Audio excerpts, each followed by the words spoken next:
جنگ میں دو مسئلے خصوصیت کے ساتھ زیر بحث تھے، ایک عظمت صحابہ کے حوالے سے اور پیریوڈ کے ساتھ قادیانیوں کے مرکز کی وجہ سے ختم نبوت کے حوالے سے۔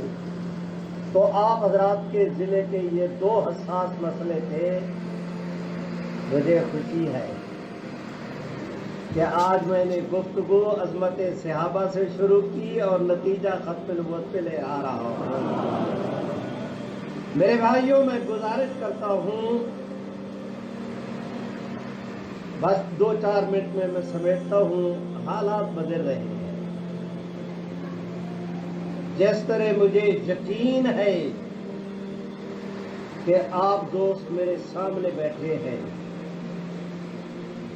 جس طرح مجھے یقین ہے کہ ہمارا رب ایک ہے، جس طرح ہمیں یقین ہے کہ رحمت عالم اللہ کے آخری سچے رسول ہے، اسی طرح مجھے اس کا بھی یقین ہے کہ ایک وقت آئے گا، پوری دنیا میں تلاش کرنے کے باوجود تمہیں ایک قادیانی نظر نہیں آئے گا۔ آپ اندازہ نہیں لگاتے، ایک وقت تھا جرنیلوں کے جرنیل قادیانی، آج یہ وقت ہے منہ چھپاتی پھر رہی ہے قادیانیت اللہ کے فضل سے۔ ابھی کچھ دن پہلے کی بات ہے، ہمارے ایک ساتھی ہیں مولانا مفتی شہاب الدین صاحب پشاور میں، ایک مجلس میں 29 قادیانیوں نے قادیانیت پر لعنت بھیجی، اسلام قبول کیا۔ کچھ دن پہلے میں حیدرآباد گیا، قادیانیوں کا جو مرکز ہے اس کے بالکل ساتھ ہماری مسجد، وہاں پر جلسہ تھا۔ 10 ساتھیوں کا ایک گروپ مجھے ملا۔ مسجد کی انتظامیہ نے کہا کہ حضرت یہ 10 ساتھی یہ سارے قادیانی تھے، 2 دن ہوئے ہیں، اللہ نے توفیق بخشی، ایک ساتھ مسلمان ہو گئے ہیں۔ میں نے اپنی آنکھوں کے ساتھ دیکھا۔ مدرسہ ختم نبوت ہے اضطراب نگر میں، وہاں پر ہمارے شعبان کے اندر کورس ہوتا ہے۔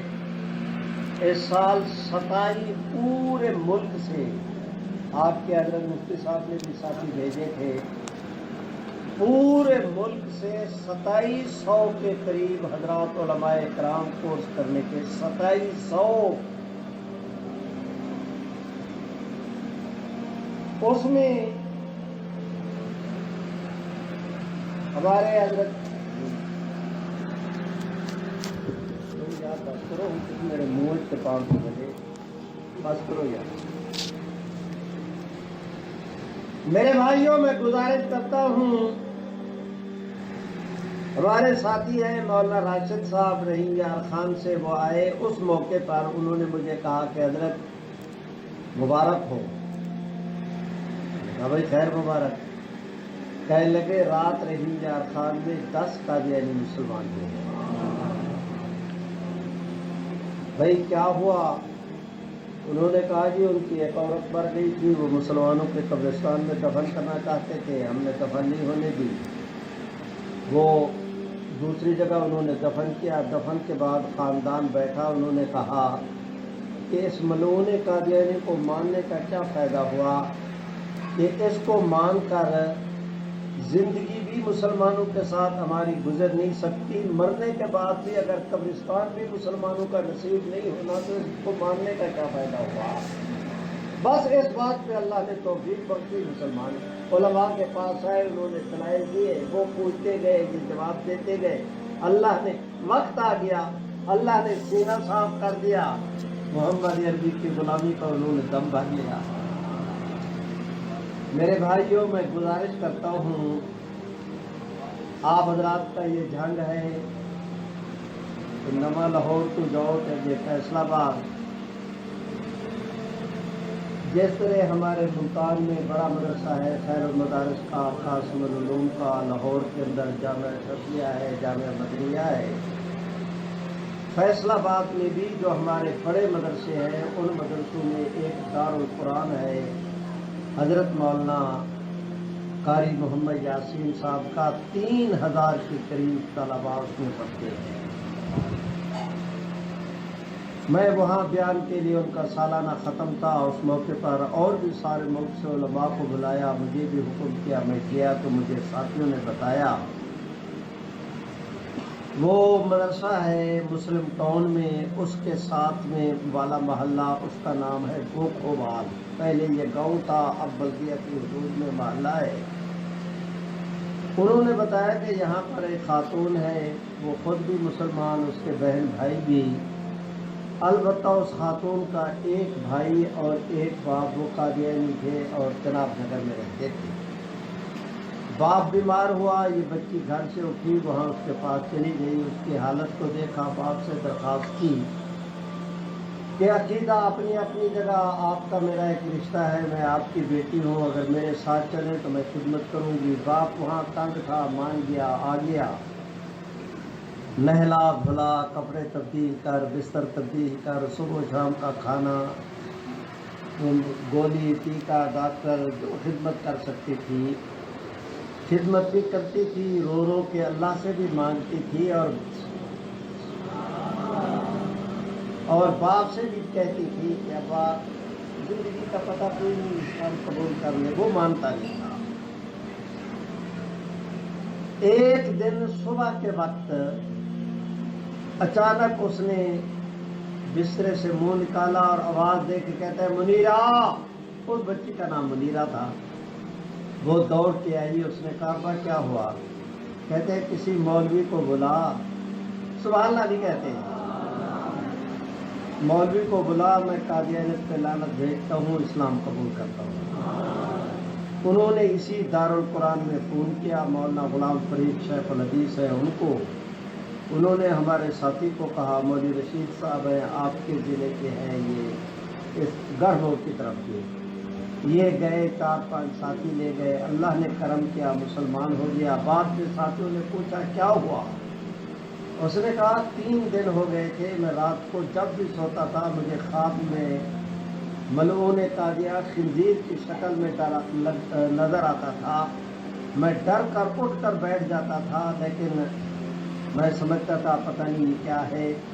آج تیسری دفعہ اس طرح ہوا تو میرے دل نے گواہی دی کہ یہ باتیں ایسے نہیں، یہ قدرت کی طرف سے تیری رہنمائی ہے، تو میں نے اسلام قبول کر لیا۔ جو میں نے بات کرنی ہے، اور یہ آخری 1 منٹ کی، میرے بھائیوں میں گزارش کرتا ہوں آپ حضرات سے، صبح اسلام قبول کیا، ظہر کی نماز کے آنے سے پہلے فرشتہ آ گیا اور یہ اللہ کے حضور چل گیا۔